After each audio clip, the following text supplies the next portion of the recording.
Thanks very much. It's lovely to be in Scotland. I spent 10 very happy years living up here, working in Stirling and Aberdeen. The one thing that hasn't just been said is that effectively I now spend my life working for governments, international agencies of the UN, around thinking about the future of food systems and the place of agriculture in a sustainable planet. And what I want to talk about today is framing food in ways that are increasingly obvious from an international governance perspective, in a completely different way from the way that we frame it as agriculturalists, biologists, food systems, food technologists, from a disciplinary perspective. So I hope, although I'm not going to dwell on kind of technical details, we can talk about that later, I hope I'm going to give you food for thought, pun intended, around where food fits. And the challenges are so great. I go around the world and everybody says education is going to be a key route for changing people's attitudes. And yet it's very difficult within our disciplinary structure to see where that education is going to emanate from, because we are talking about a system that is not biology. It's part geography, it's part history, it's part economics, it's part maths, it's part physics, it's part chemistry, it's part environmental sciences, and it's partly about the future of humanity. And none of that big picture stuff ever gets reflected in the way that we interact with students. It's a problem in higher education as well. So what I want to do today is really frame this big picture stuff, and I hope stimulate some debate. Can somebody wave at me when I've got about 5 minutes left? Because I can't see a clock, and otherwise I could go on for a week. You've got to be careful with me. Okay, so just starting off with a couple of definitions. Food security occurs when all people at all times have access to a healthy diet. That's the definition. All people at all times have access to a healthy diet, sufficient for a healthy life, etc. It's got to be safe, it's got to be culturally accepted. But that's the basic definition of food security. And traditionally, the focus of thinking about the global food issue has been in terms of the number of people who are undernourished, particularly in the developing world. And we've currently got about 820 million people who do not have enough access to food on a daily basis. So food security has often in the past been equated with undernourishment and developing world, and therefore a rich world is not an issue for us. But increasingly, this is data from the Trussell Trust. This is just showing the number of emergency food parcels that are given out at Christmas time. Having lack of access to food is a rich world problem too. And one of the big drivers, and it's certainly prominent in the Brexit debate, one of the big drivers about the future of food systems is that the food that's available for poor people, if you're on a diet, is shockingly bad from a nutritional perspective. So you have a very strong association between poverty and highly caloric diets and obesity and the diseases that come from obesity. So food security in the developed world, in our world, is largely around obesity and issues of getting a good diet. In the developing world, it is largely around having a lack of access to food of any sort. So the notions of what it is to be food secure have changed rapidly over the last decade as we have started to get to grips with how bad our diets are from a health perspective. I think I'll skip over this. The next definitional issue I want to kind of raise is the definition of the food system. And I come back, my hardcore science background is a theoretical ecologist working on ecosystems, but this is a food system with all of the problems of systems that are prevalent in any part of science. We produce food, it impacts upon a range of different aspects of the environment, social and biophysical environment. Food, certainly in the rich world, goes into some supply chain, it gets transported around, processed, manufactured, packaged, etc., ends up in some sort of retail outlet. We choose it. That choice impacts on our nutrition, health and well-being, but our well-being is also impacted by the environments that we live in. So food is all of this. It is the process of producing food, the process of choosing and consuming food, its impacts on our health and its impacts on our environment. It is not about agriculture, it's not about food tech, it's about this whole system. And from my perspective, the thing that we have underplayed is that food should be about promoting nutrition, health and well-being, including environmental sustainability, because if we muck up the climate because of the way we produce food, our nutrition, health and well-being will be deeply affected by that for a variety of reasons I might touch on later. So let's start thinking not about food being biology, but food being about all of these things. And the other thing to emphasise at this point is that food systems are not, the food eaten in Scotland is not produced in Scotland, it is produced all around the world. I spent hours doing this map, colouring in every country that the UK has imported food from over the last 5 or 6 years. As you can see, we've got a little bit of the Western Sahara there, some Central Asian country, Spitsbergen. But other than that, we import food from almost everywhere in the world. So the food that we eat, the food that's available in our shops, and it's been very prominent in our Brexit debates, is not British farming produce. It is the produce of countries all around the world, mixed with some British farming produce. So we can't think about a nice, neat mapping that farming in the UK, as we know it, is what is responsible for the food that we eat. Okay, so just emphasising the importance of food in many ways. Clearly we got food comes from agriculture in its different forms around the world.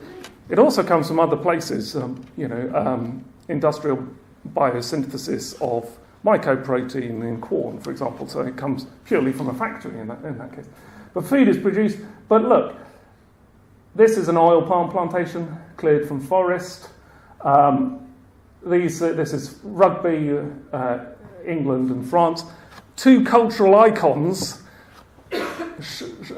being used to describe the culture of our different countries. The cock and the roast beef, well, raw beef in that case. Many parts of the world, food is prevalent in determining a whole range of different economics because they are so poor. The livestock in many parts of the developing world are absolutely integral to their livelihoods because they act as their bank. It's the way that money is conserved and used, stored from year to year. It's not about the production of food, it's about conserving money. We live in a world where we have a superabundance of food, but it is still part of our cultural identity and family identity. So it's a glue for our social system. Food also has shockingly bad environmental impacts. This is an algal bloom in a freshwater body driven by agricultural pollution. If food systems break down, you end up with food riots and the breakdown of civil society all around the world. So geopolitics depends on food.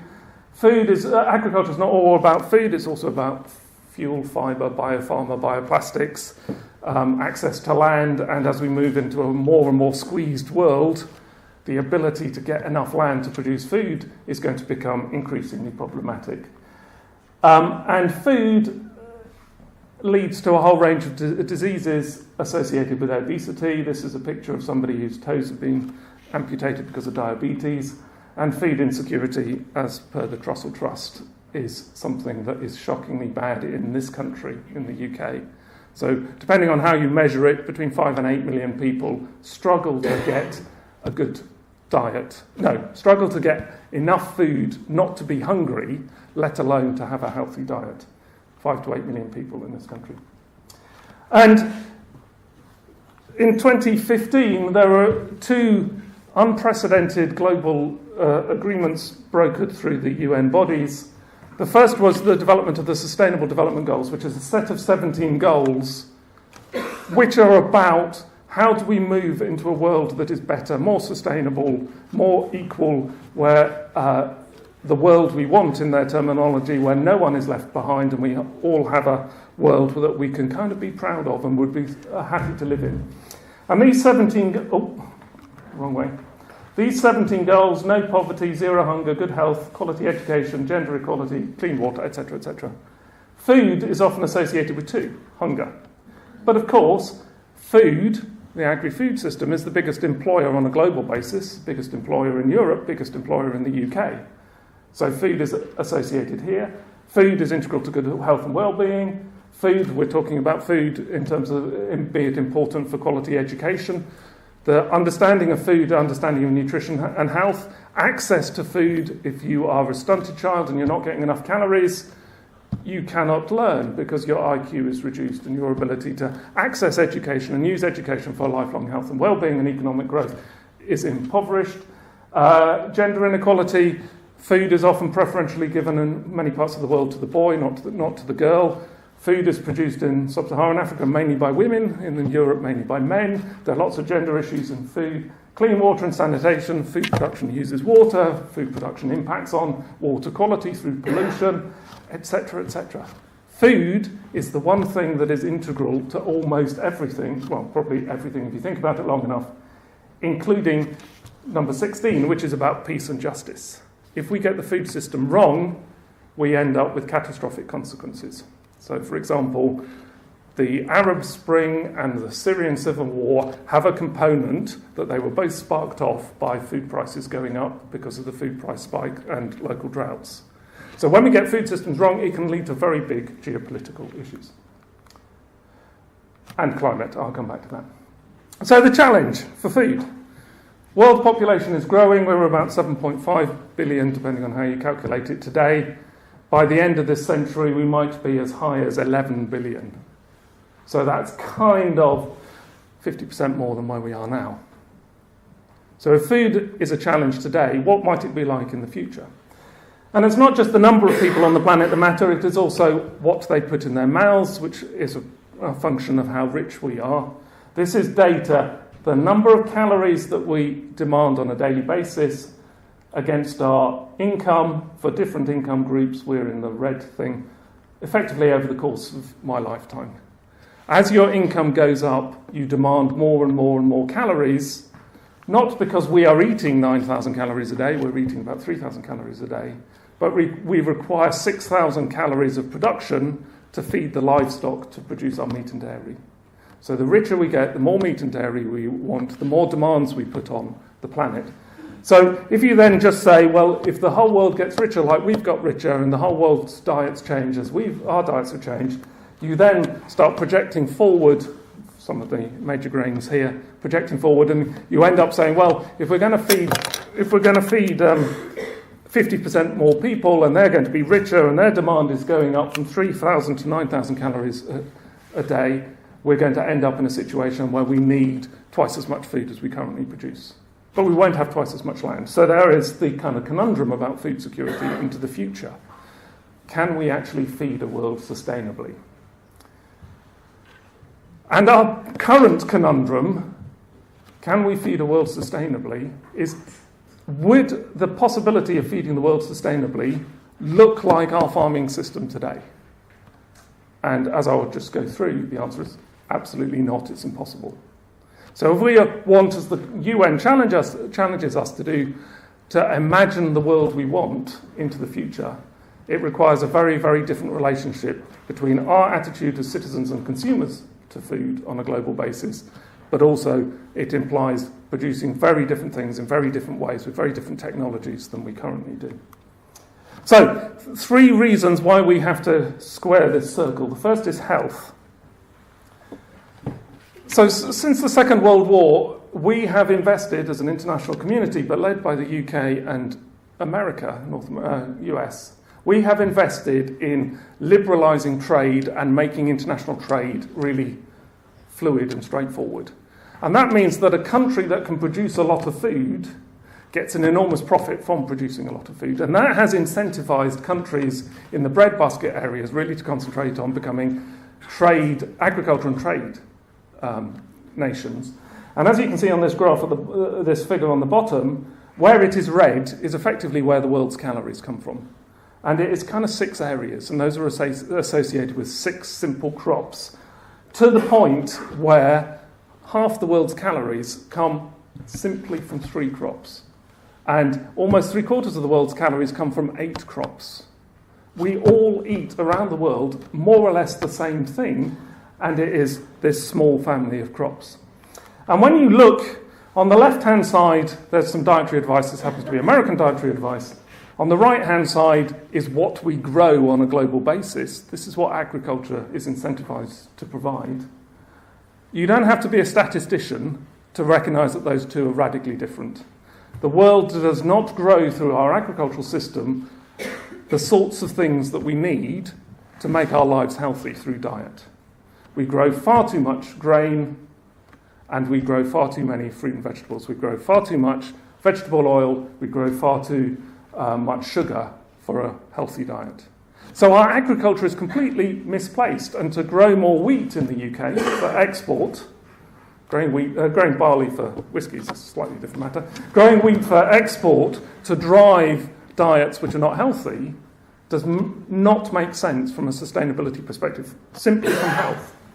So when you look, because we're growing so few crops at such large scale, everybody's diets around the world is eating the same thing. When you look at a graph like this, you see this is a body mass index classes from underweight at the bottom to very obese at the top. All of the contours in every area of the world on graphs like this are going down. We are dealing with undernutrition. People are getting access to more food, but we are replacing that with a problem that overweight and obesity is increasing. And when you look now, under 50% of the world's population is a healthy weight. And when you look at malnourishment, and malnourishment means bad nourishment, obesity is a sign of malnourishment, and obesity is related to a whole range of diseases, as I keep on saying. Malnourishment in all its forms affects over a third of the world's population. Our diets cannot drive public health through nutrition because they're the wrong thing. This is just saying the same thing in a different way. This is obesity prevalence in women on a global map. And the first time I looked at that, I thought, oh, there's lots of green on there. But what we want is the blue. That's what's healthy. And as you can see, it's only Japan and Korea on a global basis. Obesity is driving diabetes. This is a figure from a recent set of publications. That's the growth in diabetes. It's in the news almost every day.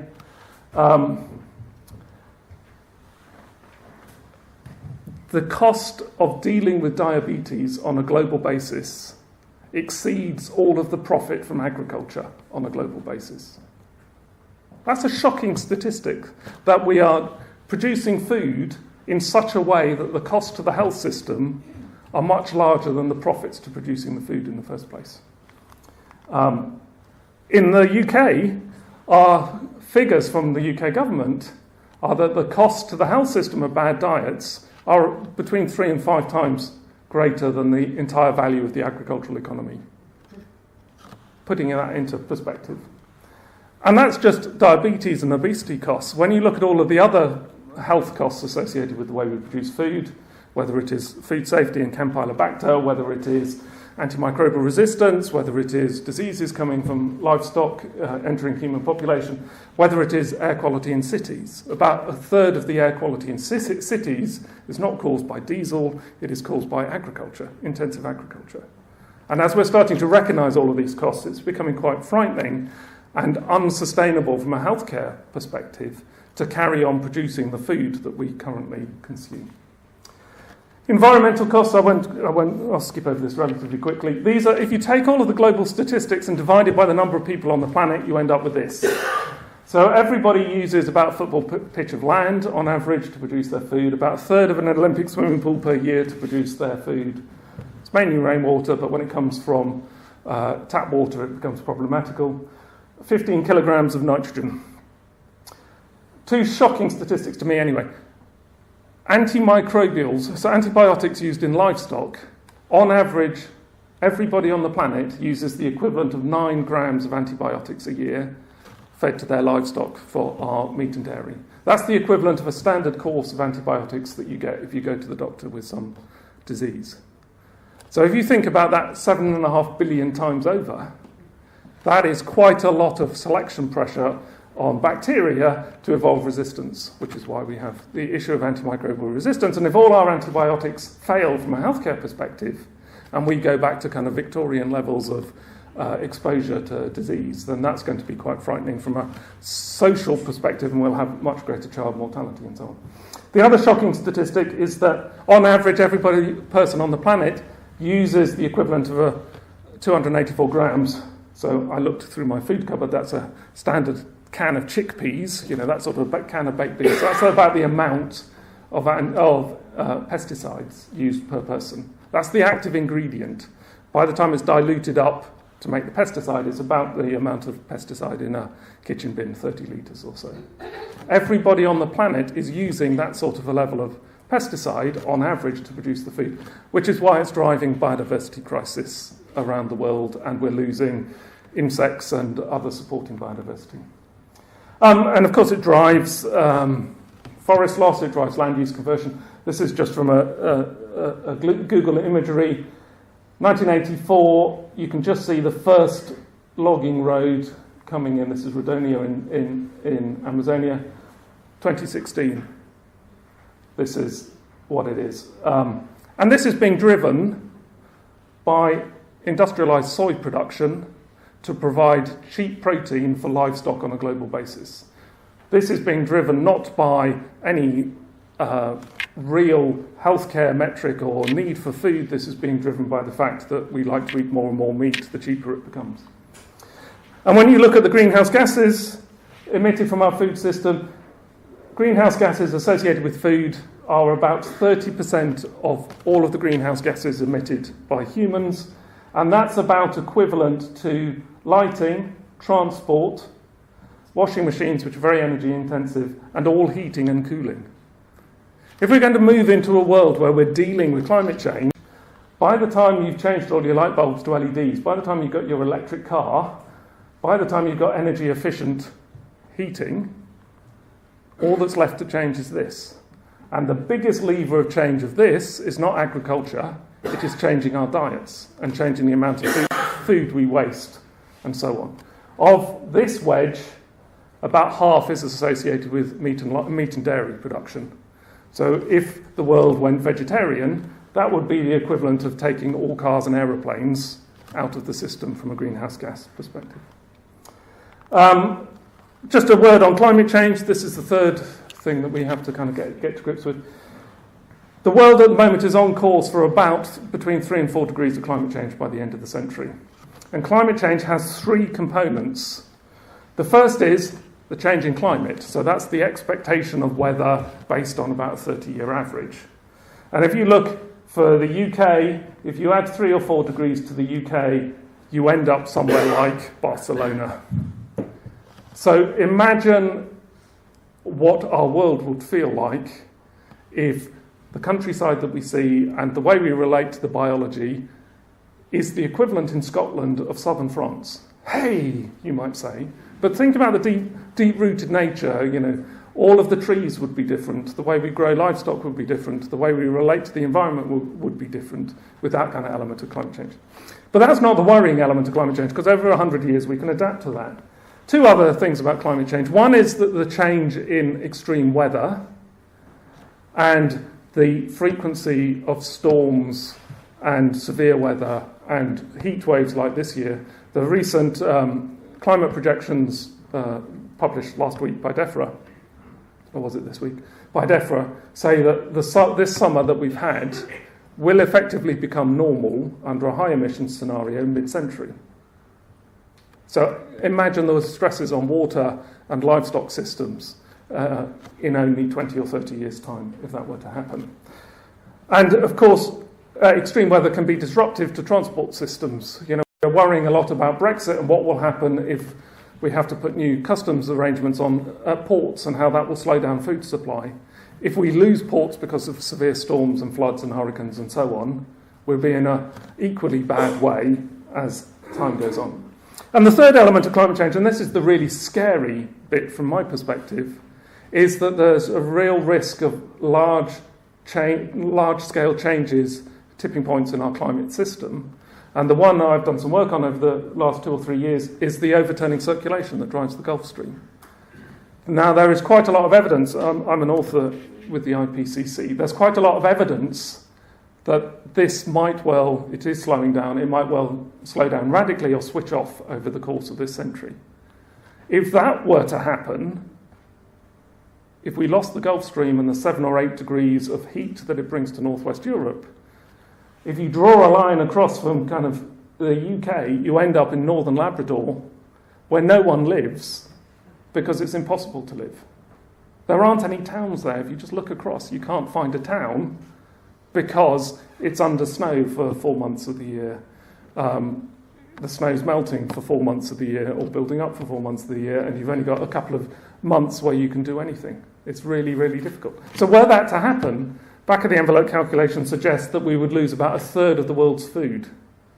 And it could happen over a shorter period as 5 to 10 years. The food price spikes of 2010 and 11, which caused food riots in about 100 different countries, were associated with the loss of calories of about a third of 1%. And they almost caused wars.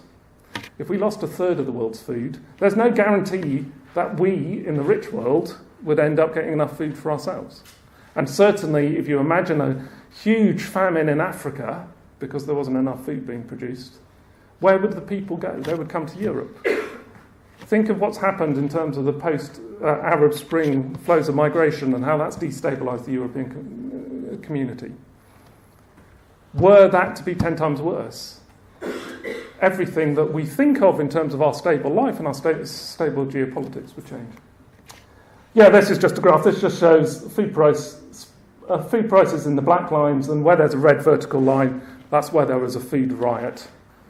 And as you can see, as soon as you get very rapidly increasing food prices, it's the fastest way of bringing people out and breaking down unstable democratic system governance.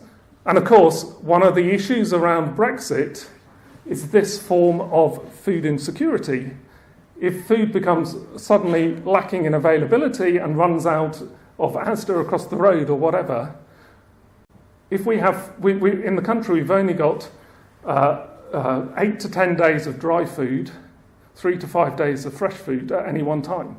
You don't need much of a disruption to our routes of food into the country for it to start becoming difficult to get hold of. And if you go 4 or 5 days without access to the ports, then you can be in this sort of situation that people who can't get enough food start stealing the food from those that have, and then you end up with breakdown of civil order. Okay, so 2015 said we have to start thinking about things in different ways. The global goals, the Sustainable Development Goals, say we have to start thinking about sustainable consumption and production.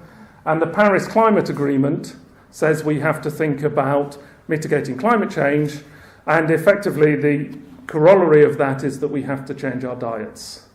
We've got to change farming, but we've also got to change our diets.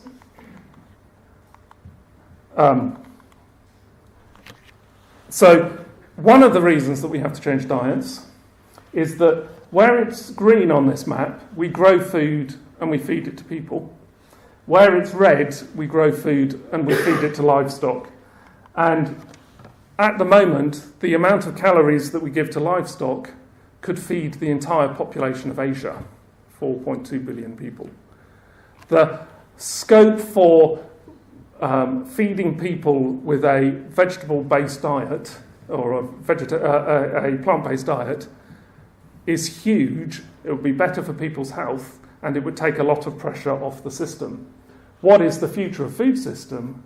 The future of food systems has got to be about producing more fruit and vegetables and less grain for livestock and less livestock in general, because the planet and our health systems cannot cope with that any longer.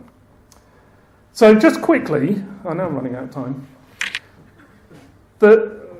the last 50 years has been about making food as cheap and as available as possible.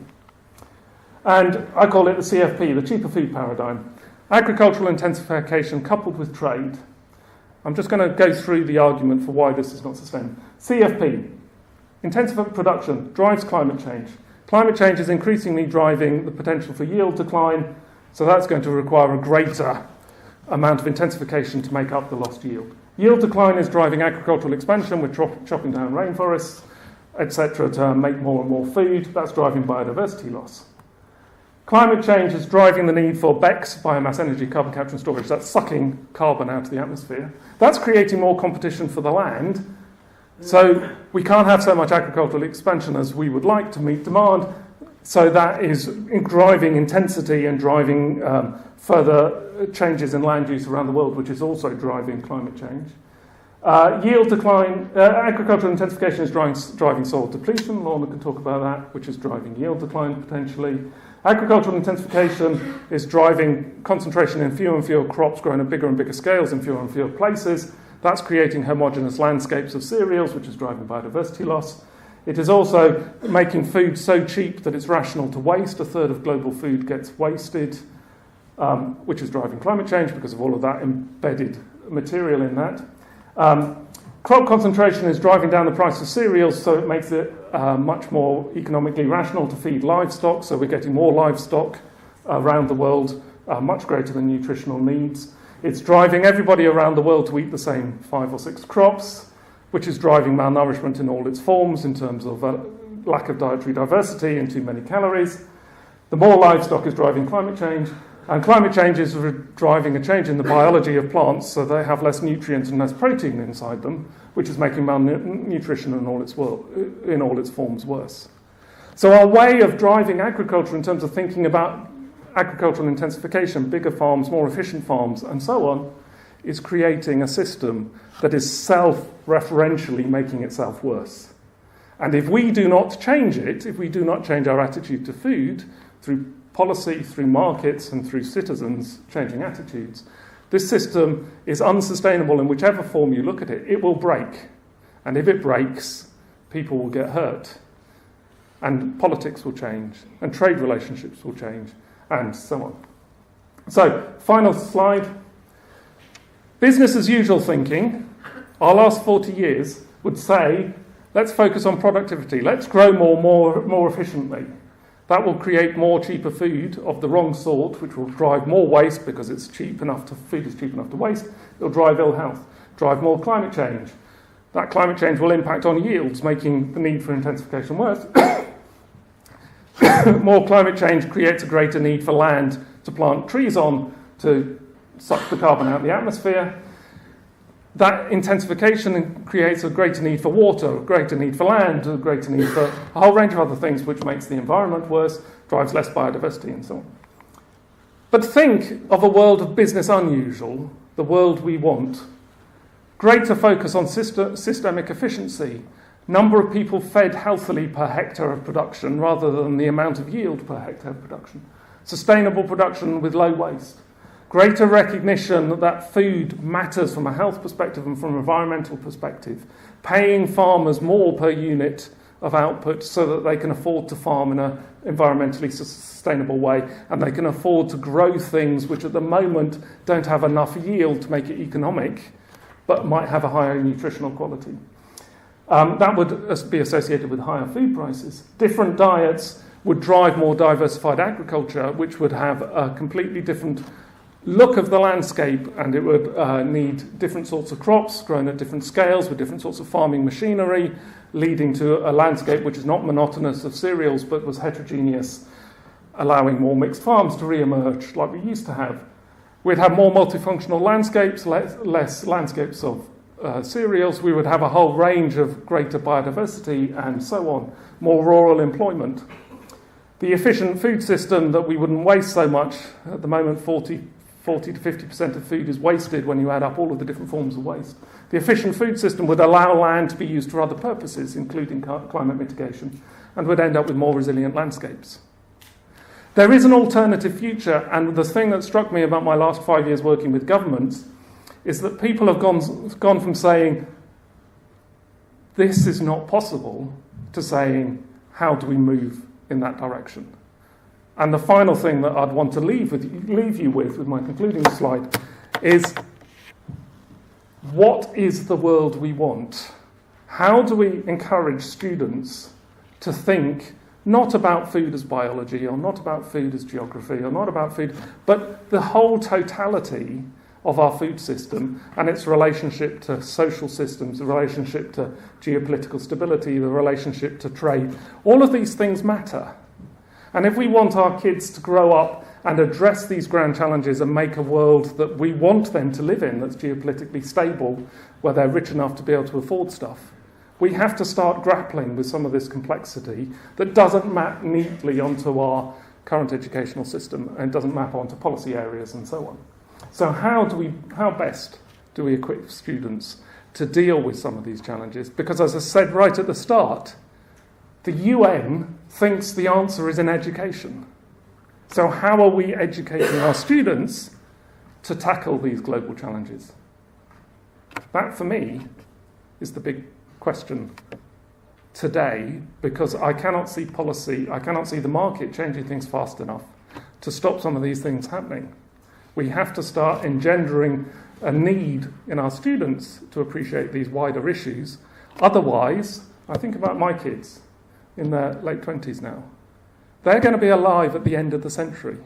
At the end of the century, we're going to have a world of 4 to 5 degrees of climate change. The rate we're going, we will also have greater global inequality. We'll have much more geopolitical instabilities. We'll have lots of wars. There'll be parts of the world that are currently inhabited now that won't be inhabitable. Do we want our children to grow up into a world that is not blessed by the political stability that we've had in the last 50 years? And if so, we have to start training them to think big and think responsibly about some of these issues. So, sorry, I've taken a bit longer than you wanted. Thank you, everybody. Thank you.